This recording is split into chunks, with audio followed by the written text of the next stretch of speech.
Happiness.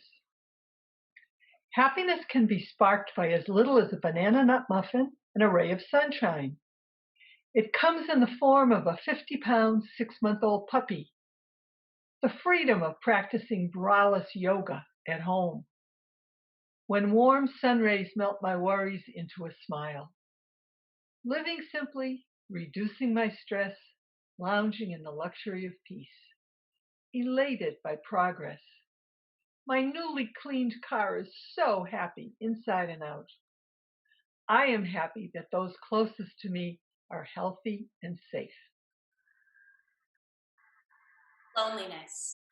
A monster slowly creeps out from under my shameful bed. No one understands but me. I have staved off loneliness by staying connected. The sense of emptiness is fleeting. There is contentment in being alone. Home projects, writing, movies, friends, and family keep me too busy to be lonely. I live alone.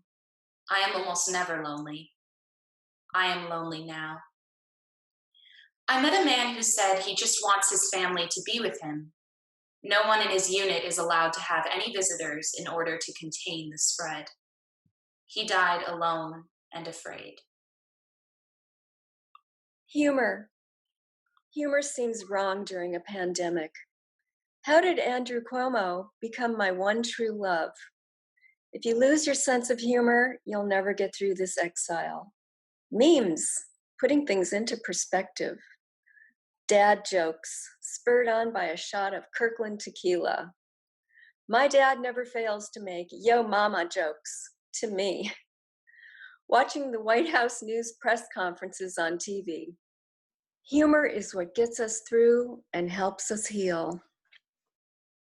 Frustration.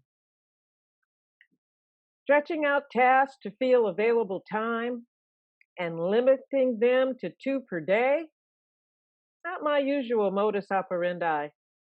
I find ways to appreciate what I'm learning rather than getting extremely frustrated. Very aware of my age now. I have gone from helper to helpee. Frustrated that I'm not able to get out and help those that need it most. People complaining about going a few weeks without a haircut makes my blood boil. The institutionalized racism of America cannot hide here either. Stop ignoring me. Stop demonizing me and mine. I feel unloved. You make me feel unloved. You are unloved. How many more will die physically, emotionally, educationally, financially, socially, mentally?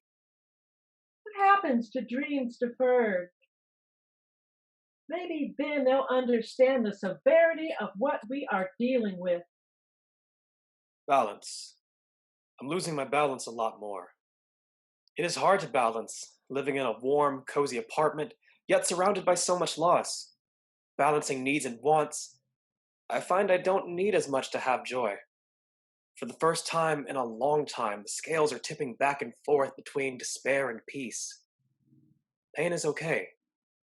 So is gradual advancement.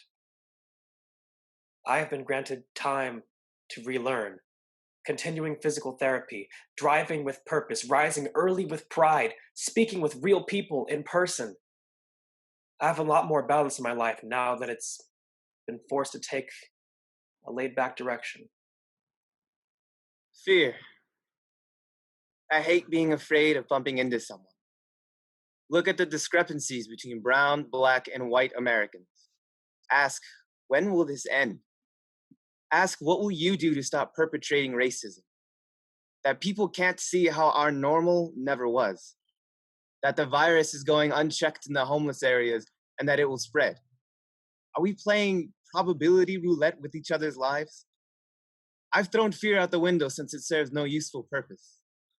I've gotten to know it pretty well over the last few months. What you do in the face of it defines the type of person you are. No room for mistakes. I fear that I don't feel afraid. I wonder why, and I worry. Fortunate. How fortunate am I? I cannot count the ways. I cannot get over my good fortune to have scored a 30-roll package of toilet paper. Sensitivity is part of my beauty. I have the ability to self-soothe, self-entertain, self-sustain. Retirement is a blessing. I have joy, contentment, happiness, and blessings. I have to not worry about a paycheck, to be living in California and not in China or New York City. As much as I'm worried about my dad, I'm glad he's here with me. I'm okay. Reflection. My ears are sore from the mask I've worn all day. It's been a luxury to have this quieter time to myself. The dust is settling. A concoction of emotions slaps me in the face. Defeats, victories, joys, and sadness. I take a deep breath. Tears stream down uncontrollably. I hate myself for hating this job, yet I'm grateful to have it. Making progress. I delve into reflections on my life, my family, my friends, my memories. When I start to whine about missing housekeepers and hairdressers, I realize how shallow I am. Never too late to learn, never too late to be better. What a wonderful opportunity to look at my life through the past, present, and future lenses. Prior qualms seem so small now. I've laid down my burdens of business. Most of the decisions I made in my life were the right ones, for the most part. I am that I am, even if the outside shatters.